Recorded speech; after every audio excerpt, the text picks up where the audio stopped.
आज की इस वीडियो में हम इंग्लिश ग्रामर के बेस को क्लियर करने वाले हैं। देखिए, यदि आपका बेस मजबूत होगा तो आप किसी भी सेंटेंस को आसानी से बना सकते हैं। तो कोई भी सेंटेंस क्यों ना हो, दुनिया का कोई भी सेंटेंस, जब आप उसको इंग्लिश में ट्रांसलेट करते हैं तो इंग्लिश का बेस आपका क्लियर होना चाहिए। यहाँ पर मैं आपको 7 ऐसी चीज़ों के बारे में बताऊंगा जो यदि आपकी अच्छे से क्लियर हैं तो समझ लीजिए आप किसी भी जो है सेंटेंस को इंग्लिश में ट्रांसलेट कर सकते हैं। तो देखिए, यहाँ पर हम पढ़ने वाले हैं पर्सन कॉन्सेप्ट के बारे में, और ये जो आपको नीचे स्ट्रक्चर दिखा हुआ है जैसे subject, helping verb, verb, object, आखिर इनको कैसे पहचानते हैं और किस तरह से इनको यूज करते हैं। जैसे सब्जेक्ट को कैसे यूज करते हैं, हेल्पिंग वर्ब को कैसे यूज करते हैं, वर्ब को किस तरह से देखते हैं और ऑब्जेक्ट को किस तरह से देखते हैं। क्योंकि बच्चों को सब्जेक्ट तो पहचान जाता है, लेकिन कुछ बच्चे ऐसे होते हैं जिनको ऑब्जेक्ट ही समझ में नहीं आता कि भाई इसमें ऑब्जेक्ट क्या है। तो आज की वीडियो को सिर्फ आपको एक काम करना है, लास्ट तक देखना है। तो देखिए, सबसे पहले मैं आपको पर्सन कॉन्सेप्ट को क्लियर करवाना चाहता हूं। पर्सन कॉन्सेप्ट में 3 तरह के पर्सन होते हैं। एक होता है फर्स्ट पर्सन, एक होता है सेकंड पर्सन और एक होता है आपका थर्ड पर्सन। ऊपर देखिए मैंने लिखा हुआ है पर्सन। उसके बाद अब ये जो पर्सन कॉन्सेप्ट हैं ये आपके 2 तरह से जो डिवाइड है, एक है सिंगुलर, एक है प्लूरल। अब यहां पर सिंगुलर का मतलब क्या है, जब आप सिंगल चीज के बारे में बात करते हैं, यानी कि एक वस्तु के बारे में बात करते हैं, एक सब्जेक्ट के बारे में बात करते हैं, या फिर एक किसी प्रोनाउन के बारे में बात करते हैं या नाउन के बारे में बात करते हैं, वहां पर जब आप एक का यूज करेंगे तो सिंगुलर का यूज करना है। जब एक से ज्यादा हो, चाहे 2 हो, 3 हो, 4 हो या फिर कितने भी क्यों ना हो, उन सब के लिए आपको प्लूरल का यूज करना है, यानी कि इस वाली लाइन का। अब देखिए, फर्स्ट पर्सन का मतलब होता है जो बोलता है, जो बोलता है। अब इस हिसाब से तो मैं आपसे बोल रहा हूं तो यहां पर मैं क्या हो गया, फर्स्ट पर्सन हो गया। तो मैं जो बोल रहा हूं मैं हूं यहां पर फर्स्ट पर्सन। अब यदि फर्स्ट पर्सन में मैं अकेला हूं तो मुझे सिंगुलर में जाना है और आई का यूज करना है। यदि मैं अकेला नहीं हूं, मेरे साथ और भी हैं जो बोल रहे हैं, तब हमें उस केस में वी का यूज करना पड़ेगा। अब जानते हैं आई का मतलब होता है मैं और वी का मतलब होता है हम। तो एक बात और आपको यहाँ पर डाउट क्लियर करके रखना है अपना, कि हम अपनी हिंदी लैंग्वेज में कई बार एक के लिए हम का यूज कर देते हैं। जैसे मैं हूं ना, तो मैं की जगह हम बोल देता हूं। कई बार हिंदी में हम ऐसा करते हैं, लेकिन इंग्लिश में आपको ऐसा नहीं करना है। आपको अपने लिए हम नहीं, आई का ही यूज करना है, वी का यूज नहीं करना है। यदि आप प्लूरल हैं, आपके साथ कोई और भी है, तब आप वी का यूज कर सकते हैं, यदि आप दोनों व्यक्ति बात कर रहे हैं या फिर दोनों बोल रहे हैं तब। समझ में आया? तो जो बोलने वाला होता है वो होता है आपका फर्स्ट पर्सन। उसके बाद आते हैं सेकंड पर्सन पर। सेकंड पर्सन क्या होता है? सेकंड पर्सन का मतलब होता है जो सुनता है, जो सुनता है। तो इस हिसाब से क्या हुआ, अब आप मेरी बात को सुन रहे हैं तो आप यहां पर क्या हो गए, आप हो गए सेकंड पर्सन। अब यदि आप सिंगुलर हैं तो भी मुझे यू का यूज करना है, चाहे आप प्लूरल हैं तब भी मुझे यू का यूज करना है। तो आप सिंगुलर हो चाहे प्लूरल हो, मुझे यू का ही यूज करना पड़ेगा। समझ में आ गया? सेकंड पर्सन में हम यू का ही यूज करते हैं। अब आ जाता है थर्ड पर्सन। थर्ड पर्सन का मतलब होता है जिसकी बात होती है, जिसकी बात होती है। अब देखिए, मैं बोल रहा हूं, मैं हूं फर्स्ट पर्सन, आप मेरी बात को सुन रहे हैं तो आप हो गए सेकंड पर्सन। अब हम बात किसके बारे में कर रहे हैं, किसकी बात हो रही है, हम जो हमारे और तुम्हारे बीच में, तो फर्स्ट पर्सन और सेकंड पर्सन, इन दोनों के बीच में जिसकी भी बात होगी वो आपका थर्ड पर्सन कहलाएगा। अब यहां पर जैसे मान लेते हैं हमारे लिए थर्ड पर्सन क्या है, इंग्लिश ग्रामर, क्योंकि अब इंग्लिश ग्रामर के बारे में बात कर रहे हैं दोनों, तो ये यहां पर इंग्लिश ग्रामर हो जाएगी थर्ड पर्सन। अब मान लीजिए कि हम दोनों मिलकर, मान लीजिए मैं और आप मिलकर किसी तीसरे व्यक्ति के बारे में बात करने लगे, मान लीजिए कि आपके पड़ोसियों के बारे में बात करने लगे, तो यहाँ पर आपके जो पड़ोसी हैं वो क्या हो जाएंगे, वो हो जाएंगे यहाँ पर थर्ड पर्सन। तो इसी तरह से यदि मैं बोलना बंद कर दूं और आप बोलना स्टार्ट कर दें, तो वहां पर आप जैसे ही बोलना स्टार्ट करोगे तुरंत आप फर्स्ट पर्सन बन जाओगे, और मैं सुनना स्टार्ट कर दूंगा तो मैं सेकंड पर्सन बन जाऊंगा, और हम जिसके बारे में बात करेंगे वो होगा आपका कौन, थर्ड पर्सन। तो इस तरह से आपको पर्सन कॉन्सेप्ट को क्लियर रखना है। और ये जो इसमें सिंगुलर, प्लूरल, इसमें जो ये यूज होते हैं इनको भी याद रखना है। सबसे ज्यादा इंपॉर्टेंट इसमें है थर्ड पर्सन में, ये जो सिंगुलर है ना, ये दिख रहा है ही, सी, इट, ये सबसे ज़्यादा इंपॉर्टेंट है, क्योंकि इसका यूज आपको हर हेल्पिंग वर्ब के साथ, जहाँ पर भी आपको हेल्पिंग वर्ब जोड़े में मिलेंगी, जैसे कि हैज हैव, ये दोनों जोड़े में मिलती है हमेशा, तो हैज का यूज आप ही सी इट के साथ करते हैं, तो आपको इसको याद रखना है थर्ड पर्सन में सिंगुलर में ही सी इट आता है, क्योंकि बार बार इसका यूज करते हैं हम इंग्लिश ग्रामर में। समझ में आया? First person, second person, third person क्या होता है। अब चलिए आगे बढ़ते हैं। अब हम देखेंगे, देखिए यहाँ पर जो ये जो रूल था subject, helping verb, verb, object, इसको किसी भी सेंटेंस में कैसे पहचानते हैं। तो देखिए सब्जेक्ट का यदि हम हिंदी में मतलब देखते हैं तो इसका मतलब निकलता है कर्ता। कर्ता, कर्ता का मतलब क्या होता है? काम को करने वाला। अब यहाँ पर देखिए आपने वो तो पढ़ा होगा, कहाँ पर, यदि आपने हिंदी ग्रामर पढ़ी है तो आपने पढ़ा था ना, कर्ता ने कर्म को करण से, इस तरह से आपने कुछ पढ़ा था। तो वहां पर जो कर्ता था उसका मतलब होता है काम को जो करने वाला होता है। अब यहाँ पर देखिए वाक्य में काम को करने वाला, अब जो भी आपका वाक्य होगा, जो भी आपका सेंटेंस होगा, उसमें जो काम को करेगा वो ही सब्जेक्ट है, वो ही कर्ता है। देखिए जैसे कि सीता घर जा रही है, तो घर को जाने का काम यहाँ पर कौन कर रही है? सीता कर रही है। तो सीता आपकी क्या हो गई? सीता हो गई यहाँ पर आपकी सब्जेक्ट। तो बोलेंगे सीता इज गोइंग होम। अब यहाँ पर देखिए सीता सबसे पहले सब्जेक्ट, हिंदी में तो आप बेशक मतलब कई बार अटक जाते हैं, लेकिन जब आप इंग्लिश में देखोगे तो यहाँ पर देखिए हमेशा सबसे पहले सब्जेक्ट आएगा, फिर हेल्पिंग वर्ब आएगी, फिर वर्ब आएगी, फिर ऑब्जेक्ट आएगा। इस तरह से इनमें क्रम चलता है। सीता घर जा रही है, सीता यहाँ पर है subject, Sita is going home. वह खेलता है, तो खेलने का काम कौन करता है? वह कौन हो गया? वह हो गया सब्जेक्ट। ठीक है, तो कैसे बोलेंगे? He plays. ये किसका सेंटेंस है? ये है सेंटेंस प्रेजेंट के इंडेफिनिट का, और ऊपर वाला जो सेंटेंस है वो है प्रेजेंट के कंटिन्यूअस का। अब यहाँ पर अब यदि हम पहचानना चाहें कि सीता कौन सा पर्सन है, तो भाई सीता है यहाँ पर थर्ड पर्सन। ठीक है, क्योंकि हम सीता के बारे में बात कर रहे हैं, मैं और आपकी, भाई सीता खेल रही है। एक बार आपको सेंटेंस को बोलकर देख लेना है।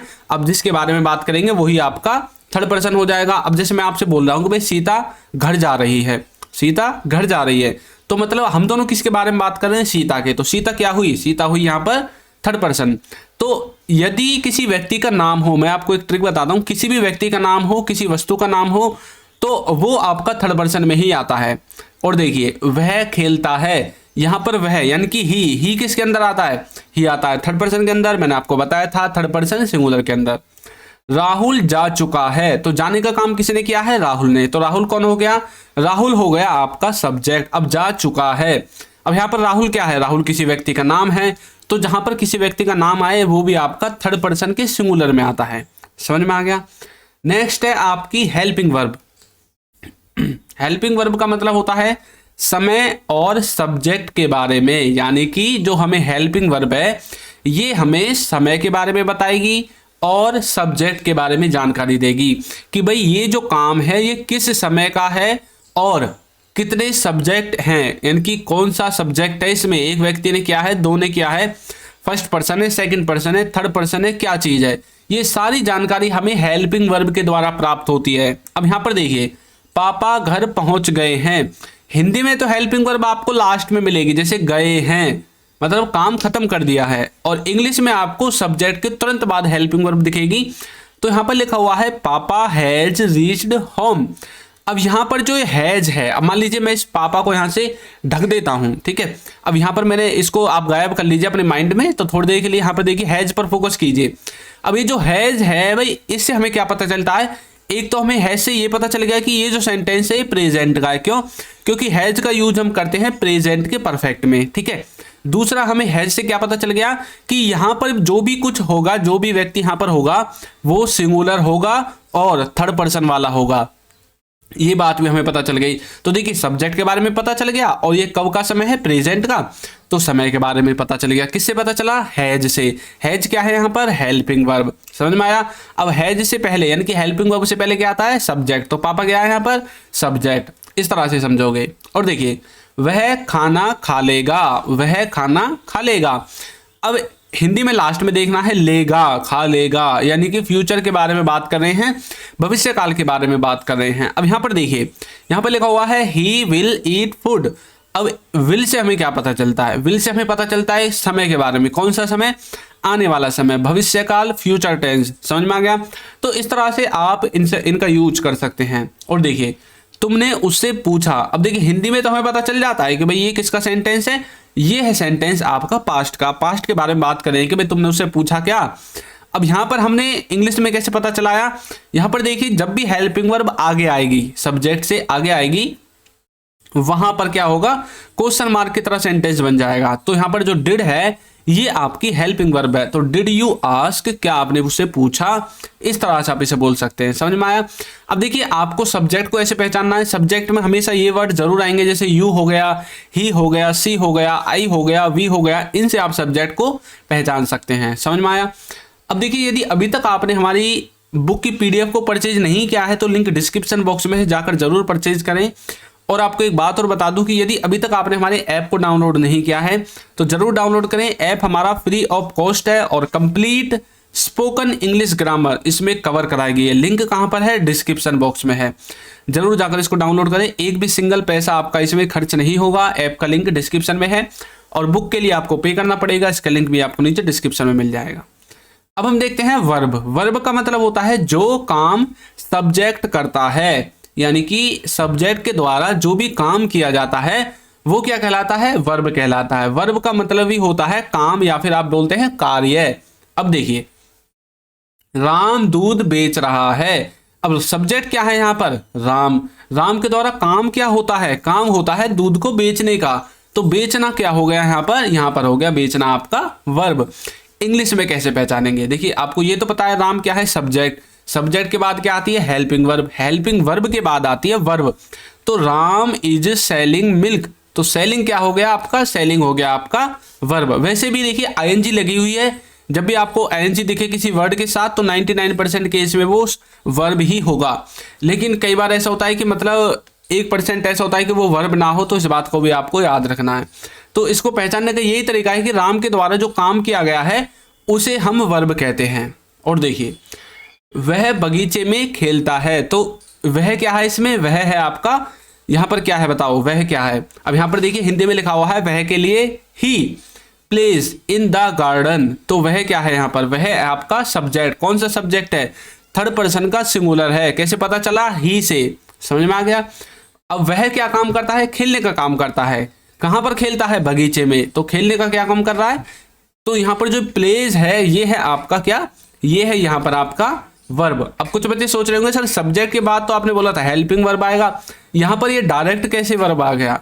तो देखिए ये जो सेंटेंस है ये है प्रेजेंट के इंडेफिनिट का। तो आप जानते हैं कि प्रेजेंट के इंडेफिनिट में हम किसी भी हेल्पिंग वर्ब का यूज नहीं करते हैं।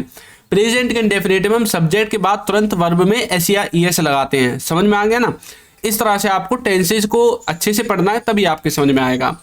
और देखिए यहां पर मैं आपको एक बात और बता दूं कि ये बगीचे में खेलता है, तो बगीचा यहां पर क्या है, ऑब्जेक्ट है। इसको हम आगे देखेंगे। राहुल स्कूल जा चुका है, तो राहुल के द्वारा क्या काम किया जा चुका है, स्कूल जाने का, मतलब जा चुका है, वो काम खत्म कर दिया है। काम क्या है, जाना। तो बोलोगे Rahul has gone to school. तो इस तरह से आप वर्ब को पहचान सकते हैं। तो गो यहाँ पर क्या होगा, ये जो आपका गो की थर्ड फॉर्म है गॉन, यहाँ पर आपकी वर्ब है, यानी कि हेल्पिंग वर्ब के बाद वर्ब ही आती है। अब हम देखते हैं ऑब्जेक्ट, क्योंकि बच्चों को ऑब्जेक्ट में बहुत ज्यादा परेशानी है। सब्जेक्ट को तो सब पहचान लेते हैं, हेल्पिंग वर्ब भी पहचान जाएगी भाई, वर्ब भी पहचान लेंगे, ऑब्जेक्ट में दिक्कत आती है। ऑब्जेक्ट क्या होता है, ध्यान से पढ़ो, जिस पर सब्जेक्ट काम करता है, यानी कि जिस पर सब्जेक्ट काम करता है, कार्य करता है, जिस वस्तु पर, जिस जगह पर, जिस चीज पर, वो सब कुछ आपका ऑब्जेक्ट है। देखिए कैसे, राम दूध बेच रहा है। राम क्या काम कर रहा है, बेचने का। क्या बेचने का काम कर रहा है, ये जो बेचने का काम है वो किस पर किया जा रहा है, दूध पर, या दूध के स्थान पर कुछ और हो सकता है, फल हो सकता है, सब्जी हो सकती है, या कोई वस्तु हो सकती है। यहाँ पर मान लीजिए राम सब्जी बेच रहा है, तो राम क्या बेच रहा है, सब्जी। बेचने का काम किस पर हुआ, सब्जी पर। तो सब्जी क्या हुई यहाँ पर आपकी, ऑब्जेक्ट हुई। तो यहाँ पर हमने दूध लिखा हुआ है, तो दूध आपका क्या है, ऑब्जेक्ट है। तो इसमें जो आपका इंग्लिश का सेंटेंस है उसमें तो आपको वर्ब के बाद ऑब्जेक्ट मिलेगा। तो राम इज सेलिंग मिल्क। अब इस सेंटेंस में आपको सब कुछ पहचान में आ रहा होगा। राम आपका सब्जेक्ट है, इज आपकी क्या है, बताओ क्या है, इज है आपकी हेल्पिंग वर्ब। सेलिंग क्या है, सेलिंग है यहाँ पर आपकी वर्ब, और मिल्क है आपका ऑब्जेक्ट। एक और देखिए, वह बगीचे में खेलता है। मैंने आपको पीछे बताया था कहाँ पर खेलता है वो? बगीचे में। तो किससे जुड़ा हुआ है काम? बगीचे से। तो काम कहाँ पर किया सब्जेक्ट ने? बगीचे में। तो क्या हुआ बगीचा आपका? बगीचा यानी कि गार्डन क्या हुआ आपका? ऑब्जेक्ट हुआ। बोलोगे he plays in the garden, वह बगीचे में खेलता है, इस तरह से। और देखिए राहुल स्कूल जा चुका है, तो राहुल ने जाने का काम तो कर दिया है, लेकिन कहाँ पर किया है? स्कूल में। स्कूल को जाने का काम किया है, तो बोलोगे Rahul has gone to school. इस तरह से आप इन ऑब्जेक्ट्स को पहचान सकते हैं। समझ में आया? और ऑब्जेक्ट को पहचानने का एक तरीका और है कि ये ज़्यादातर आपको किसी वस्तु का नाम, किसी जगह का नाम, इस तरह से आपको ज़्यादातर मिलते हैं। देखिए यहाँ पर गार्डन, ये एक प्लेस का नाम है। स्कूल, यहाँ पर ये किसका नाम है? ये किसी मतलब वस्तु का नाम है। वस्तु तो नहीं कह सकते आप, इसको एक स्थान ही कह सकते हैं जहाँ पर हम पढ़ने के लिए जाते हैं। समझ में आया? तो ये सब क्या है? ये किससे रिलेटेड है? ये हैं आपके नाउन से रिलेटेड। तो यहाँ ज़्यादातर आपको ऑब्जेक्ट में नाउन ही मिलेगा, ये बात आपको समझनी है। नाउन किसको कहते हैं? किसी भी वस्तु के नाम को नाउन कहते हैं। अब कोई भी वस्तु क्यों ना हो, मैं हूं, मेरा नाम क्या है? चिंटू, तो मैं चिंटू यहाँ पर क्या है? नाउन है। आपका नाम क्या है? राहुल, राहुल यहाँ पर क्या है? राहुल है यहाँ पर एक तरह से नाउन। अब जैसे मैं जो इस वीडियो को रिकॉर्ड कर रहा हूँ वो कैमरे से कर रहा हूँ, कंप्यूटर से कर रहा हूँ, लैपटॉप से कर रहा हूँ, तो ये सब कुछ इनके नाम हैं। इन मशीनों के, इन इलेक्ट्रॉनिक मशीन के अपने नाम हैं, तो इनको हम नाउन बोलेंगे। कोई भी ऐसी चीज जिसका अपना एक नाम है क्या कहलाती है? नाउन कहलाती है। फिर चाहे कुछ भी हो, टेबल, कुर्सी, पंखा, चेयर, कुछ भी, A to Z सब कुछ आपकी नाउन कहलाती है। आपके आसपास जितनी भी वस्तुएं हैं, यदि उनका कुछ नाम है तो वो सब नाउन कहलाता है, यदि आप उनको उसके नाम से पुकारते हैं। समझ में आया? चलिए मैं आपको एक चीज और बता देता हूं, जैसे वर्ब की first form, second form, third form, fourth form, fifth form. तो भाई अटक गए होंगे, फोर्थ फॉर्म फिफ्थ फॉर्म कहाँ से आ गई? अब तक तो थर्ड पढ़ा था। तो देखिए फोर्थ भी होती है, फिफ्थ भी होती है। देखिए कौन सी होती है? जैसे गो है, गो की आपको पता है फर्स्ट फॉर्म गो है, सेकंड फॉर्म वेंट है, थर्ड फॉर्म गॉन है। अब आपने ये भी पढ़ा है ना गोइंग, तो गोइंग आपकी है फोर्थ फॉर्म। गोज पढ़ा है ना, गोज आपकी कौन सी है? गोज है आपकी फिफ्थ फॉर्म। अब देखिए ये जो गोइंग है ये कैसे बनी है? गो प्लस आईएनजी। तो किसका यूज करते हैं? आईएनजी कंटिन्यूअस टेंस में यूज करते हैं ना, वर्ब की फर्स्ट फॉर्म के साथ आईएनजी। तो गो है आपकी वर्ब की फर्स्ट फॉर्म, इसके बाद आईएनजी लगा दिया। तो जितनी भी आपकी ऐसी वर्ब हैं जिनमें वर्ब की फर्स्ट फॉर्म के बाद आईएनजी लगता है, आप वहां पर डायरेक्ट वर्ब की फोर्थ फॉर्म लिख सकते हैं, कोई दिक्कत नहीं है, सब समझ जाएंगे जिनको पता है।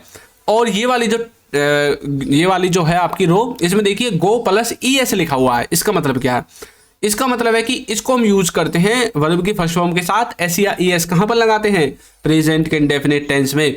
तो प्रेजेंट के इंडेफिनिट टेंस में वर्ब की फिफ्थ फॉर्म का यूज करते हैं। इस तरह से आपको याद रखना है। समझ में आ गया? डू की देखिए, डू की डिड, डन, डूइंग, डज। ईट की ईट, एट, ईटन, ईटिंग, ईट्स, इस तरह से। अब यहाँ पर एक चीज और देखिए, वर्ब की फर्स्ट फॉर्म के नीचे में लिखा हुआ है कुछ प्रेजेंट, तो इसका मतलब यह है कि ये 99% कहां पर यूज होंगी? प्रेजेंट में यूज होंगी। प्रेजेंट में और कहां पर? फ्यूचर में। फ्यूचर में भी हम इनको यूज कर सकते हैं। समझ में आया? वर्ब की सेकंड फॉर्म सिर्फ एक ही जगह पर यूज होती है, पास्ट में। कहां पर? पास्ट के इंडेफिनेट में। इन चीजों को भी आपको याद रखना है। पास्ट के इंडेफिनेट में वर्ब की सेकंड फॉर्म यूज होती है। वर्ब की थर्ड फॉर्म कहां पर यूज होती है? वर्ब की थर्ड फॉर्म ज्यादातर यूज होती है परफेक्ट टेंस में, चाहे वो प्रेजेंट परफेक्ट हो, पास्ट परफेक्ट हो या फ्यूचर परफेक्ट हो। कहां पर यूज करते हैं? परफेक्ट टेंस में वर्ब की थर्ड फॉर्म। आपने देखा है ना, हैज हैव के साथ वर्ब की थर्ड फॉर्म, हैड के साथ वर्ब की थर्ड फॉर्म, विल हैव के साथ वर्ब की थर्ड फॉर्म। और हाँ, एक जगह पर वो यूज होगी, वो है आपका किसी भी मॉडल वर्ब के साथ जब हैव आएगा। क्या आएगा? हैव। हैव यानी कि जैसे would have, could have, should have, तो वहां पर यदि वर्ब आएगी तो कौन सी फॉर्म आएगी? वर्ब की थर्ड फॉर्म आएगी। वर्ब की फोर्थ फॉर्म, वर्ब की फोर्थ फॉर्म यूज होती है CONTI। इसका मतलब हमने कंटिन्यूअस लिखा है, ये यहां पर आता नहीं इसलिए इसको डॉट डॉट कर दिया। कंटिन्यूअस, कंटिन्यूअस टेंस जहां पर होगा वर्ब की फोर्थ फॉर्म यूज होगी। और प्रेजेंट में कौन सी यूज होगी? इंडेफिनेट में आपकी होगी फिफ्थ फॉर्म। इस तरह से आप वर्ब को भी अच्छे से याद रख सकते हैं। तो दोस्तों आपको ये वीडियो कैसी लगी है जरूर बताइएगा। और यदि अभी तक आपने हमारे चैनल को सब्सक्राइब नहीं किया है तो चैनल को सब्सक्राइब कर दीजिए, वीडियो को लाइक कर दीजिए और एक अच्छा सा कमेंट करना बिल्कुल ना भूलें। Thank you.